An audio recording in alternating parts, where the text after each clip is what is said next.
This is Fred FR5ED with a beer review. Looking at and tasting New Belgium Fat Tire Amber Ale. New Belgium Fat Tire Amber Ale. New Belgium has very recently come to Florida. I did, it was just a little while ago, did a review on Ranger IPA, which I was not impressed with. I did have a friend message me excited that they were able to get a hold of Ranger and they apparently like it. So, you know, there's something for everyone, and that's why there's so many different craft beers out there, because everybody's taste is different. Fat Tire is, very interesting bottle, very interesting name. I've heard about it before, never tasted it. And as I'm venturing out into other types of beer besides IPAs and stouts and porters, you can hear the thunder. It is storming. This one, I did, by the way, I did another recent review on an amber ale, so this is a second one in my series or mini-series of ambers. It's not rated very well on Rate Beer. It's a 49 overall, 68 in style, and that's after 2,442 reviews. And then on Beer Advocate, it's rated an 82 after 4,475 reviews. So, and the brothers also rated it at an 82. It is 5.2% ABV. I'm going to read a little bit of the commercial description here. I'm going to have to get closer to the screen, so come with me. It says, named in honor of our founder Jeff's bike trip to Belgium, or through Belgium, Fat Tire Amber Ale marks a turning point in the young electrical engineer's home brewing.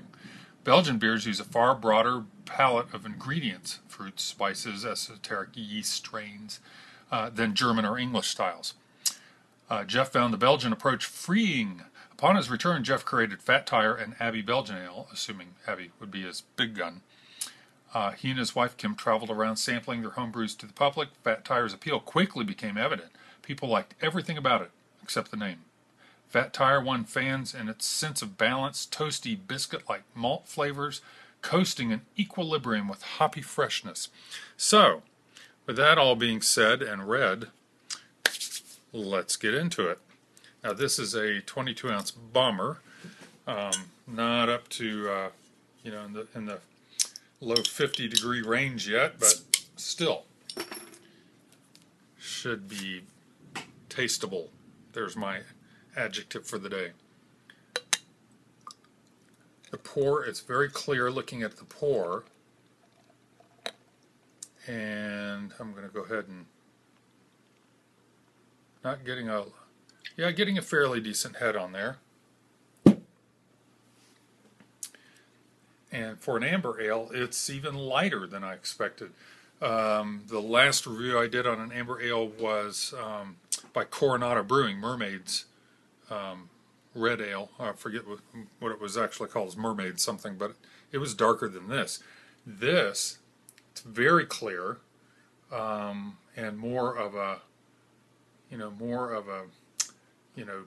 light honey color, rather than amber. Interesting. Let's give it a smell.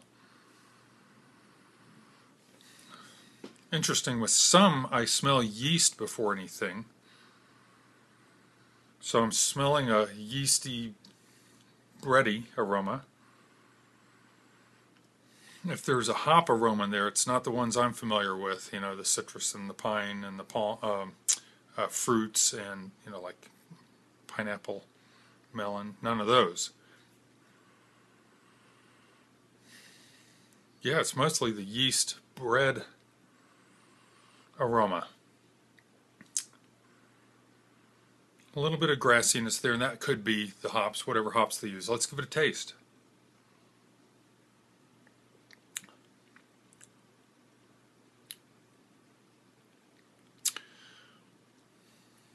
Okay, one more taste, and I'm going to tell you what I'm thinking here.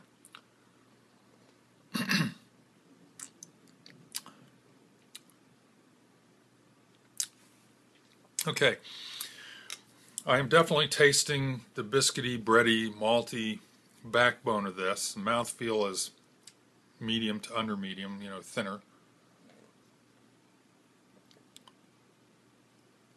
not objectionable. What I'm thinking, it reminds me somewhat of the red ale at Orlando Brewing. I don't know why I'm using that as a benchmark. It's just I haven't been there in a year and a half or more, and it took me back there. It was just like a couple weeks ago when I was, or maybe it was a week or so. Yeah, it was last Saturday, as a matter of fact. We were in Mount Dora, Florida, and we stopped in at Rocking Rabbit Brewery, which is part of Mount Dora Brewing.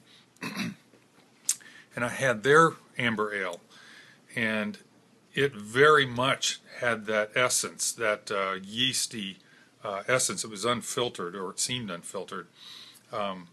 It reminded me so much of Orlando Brewing. When I mentioned it to the head brewer there, he was joking back to me, but he was offended, I could tell. He said, I don't want to be associated with Orlando Brewing. Sorry, Orlando Brewing, if you're watching this, but that's what he said.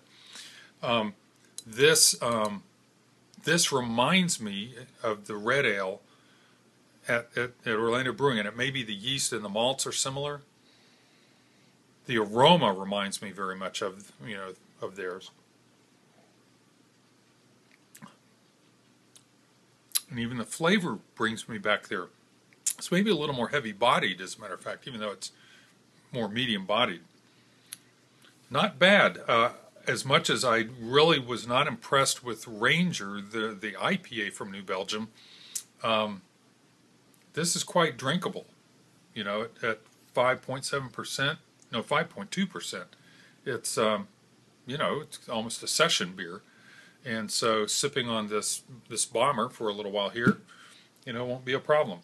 Anyway, I know very little about this large craft brewery called New Belgium. It's new to Florida.